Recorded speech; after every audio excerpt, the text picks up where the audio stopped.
আসসালামু আলাইকুম। আজকে তোমাদের সামনে যে অঙ্কগুলো নিয়ে এসেছি সেগুলো পিএসসি ক্লার্কশিপ 2023-এর যে এক্সাম ছিল, রিসেন্ট যেটা হলো, সেই পরীক্ষার প্রশ্নপত্র।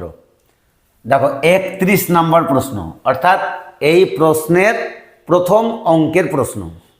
দুটি পাইপের সাহায্যে একটি ট্যাঙ্ক যথাক্রমে 20 মিনিট এবং 24 মিনিটে ভর্তি করা হয়। তার মানে কি, একটা নল যদি খোলা থাকে তাহলে 20 মিনিট লাগবে ভর্তি হতে। দ্বিতীয় নম্বর নল, শুধু যদি দ্বিতীয় নম্বর নলটা খোলা থাকে তাহলে ভর্তি হতে 24 মিনিট সময় লাগবে। আর একটা নিষ্কাশন পাইপ আছে, একটা নিষ্কাশন পাইপের সাহায্যে 1 মিনিটে 3 গ্যালন জল খালি করা হয়। 1 মিনিটে 3 গ্যালন জল খালি করা হয়। একসাথে যদি 3টি পাইপ কাজ করে, অর্থাৎ দুটো নল দিয়ে জল ঢুকবে, একটা নল দিয়ে জল বেরোবে, তাহলে ভর্তি হতে 15 মিনিট সময় লাগে। ট্যাঙ্কটিতে কত গ্যালন জল ধরে? প্রথম কথা, আমাদের 3টি নল আছে, 1 2 3, 3টি নল আছে। এই নল দিয়ে ক মিনিট লাগে? 20 মিনিট লাগে। এই নল দিয়ে লাগে ক মিনিট? 24 মিনিট। আর এই নল মানে 3 নম্বর নলটা আমি ধরবো 3টে মিক্সড, অর্থাৎ 1 2 1 + 2 + 3, তাহলে লাগবে এখানে 15 মিনিট। এগুলোর লসাগু করো, 3টের লসাগু হবে 120। 120 হলো লসাগু। তাহলে এটাকে কয় দিয়ে গুণ করলে 120 হবে? 6 দিয়ে। এটাকে কয় দিয়ে গুণ করলে হবে? 5 দিয়ে। এটাকে কয় দিয়ে গুণ করলে হবে? 8 দিয়ে। এবার দেখো কিভাবে করব। এই 3টে থেকে যদি এটা আর এটা বাদ দিই তাহলে কোনটা পড়ে থাকে? 3 নম্বরটা পড়ে থাকে।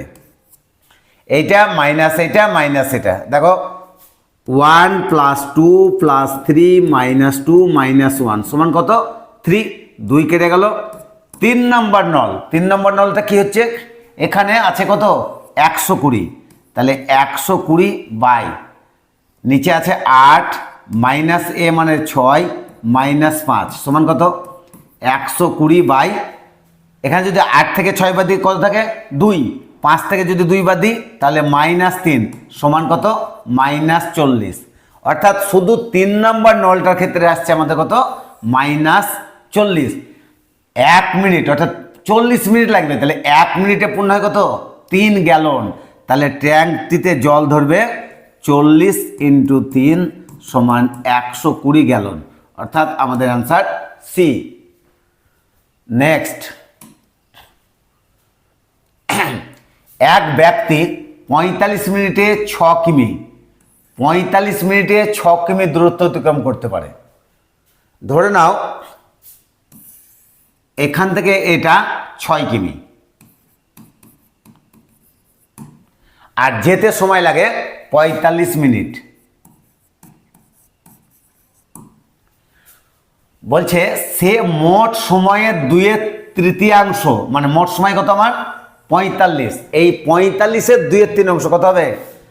45 × 2/3, তার মানে 30।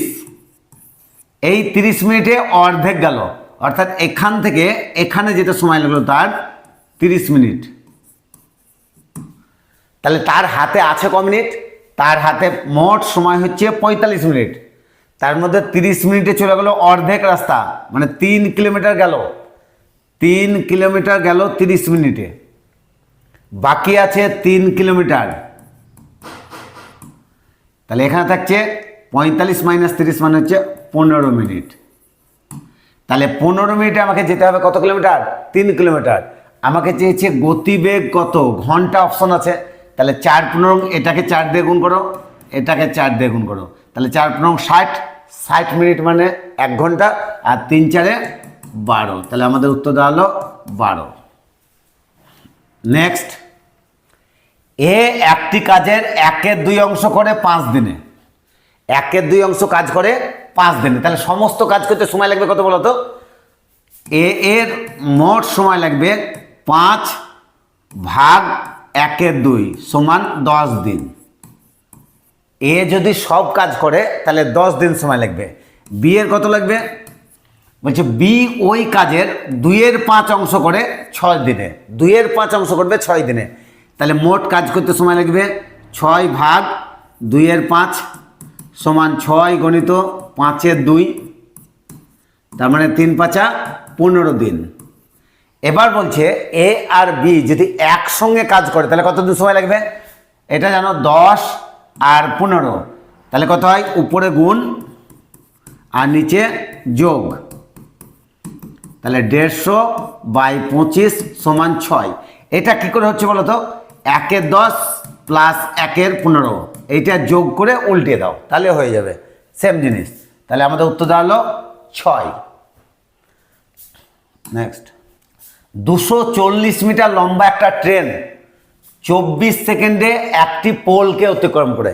এই একটা পোল ধরো, তাকে অতিক্রম করছে এই একটা এবি ট্রেন। তাহলে বলো তো এই পোলকে অতিক্রম করা মানে, পোলের একটা সাধারণ একটা পোল, এর তো কোনো দৈর্ঘ্য নাই, তাহলে অতিক্রম করা মানে এবিটাই যাচ্ছে, অর্থাৎ এইটা যাবে এইভাবে। এবার দেখো তাহলে এখানে আমি কি লিখবো? আমাকে চেয়েছে অতিক্রম করতে কত সময় লাগে। এটা ত্রৈমাসিক পদ্ধতি করো, একেবারে সহজ। ত্রৈমাসিক পদ্ধতি করলে তাহলে সময়টা আমি শেষে দেবো। তাহলে 240-এ 24, 650 মিটার লম্বা একটা প্ল্যাটফর্ম। যখন একটা প্ল্যাটফর্ম অতিক্রম করবে তখন তাকে অতিক্রম করতে হবে ট্রেনের দৈর্ঘ্য প্লাস প্ল্যাটফর্মের দৈর্ঘ্য। তা অর্থাৎ এই দুটো কী হবে? এই দুটো আমাদের যোগ হবে। তাহলে যোগ করো 650 আর 240, 890। এখানে কত? তাহলে সময় কত? 24 ইন্টু এখানে দূরত্ব যদি বাড়ে তাহলে সময় বাড়বে, অর্থাৎ সমানুপাত 890/240। শূন্য কেটে দাও, 24 কেটে দাও, 89। তাহলে আমাদের উত্তর দাঁড়ালো 89 সেকেন্ড। এক ব্যক্তি ও তার পুত্রের বয়সের অনুপাত 7:3। একটা লোক এবং তার ছেলের বয়স অনুপাত কত? 7:3। মানে কি, পিতার বয়স যদি 7 বছর হয়, পুত্রের বয়স হবে 3 বছর, এবং তাদের বয়সের গুণফল 756। গুণফল 756। দেখো একটু যদি বুঝে করো, তাহলে এর বয়স ধরলাম আমি 7x, তাহলে এর বয়স কত? 3x, গুণ করো 3 × 7 = 21x²। তাহলে 21x² সমান হচ্ছে 756। তাহলে x² সমান 756/21, 3 × 1 = 63, 12, 126, 6। তাহলে x সমান কত? 6। তাহলে এখানে 6 7 কত? 42, আর এখানে 3 6 কত? 18। বলছে 6 বছর পর, তাহলে 6 বছর পর দুটোর সঙ্গে যোগ করে দাও 6, এর সঙ্গেও 6 যোগ করো, এর সঙ্গেও 6 যোগ করো, 42 আর 6 48, 24 অনুপাত করো, তাহলে 24, 24 দুগুণে 48, 2:1। এক বিক্রেতা 36টি কমলালেবু বিক্রি করে যে পরিমাণ লোকসান হয় তা 4টি কমলালেবুর বিক্রয় মূল্যের সমান। মানে কি, তার মানে তার ধরো 4টে কমলালেবুই লোকসান হয়েছে।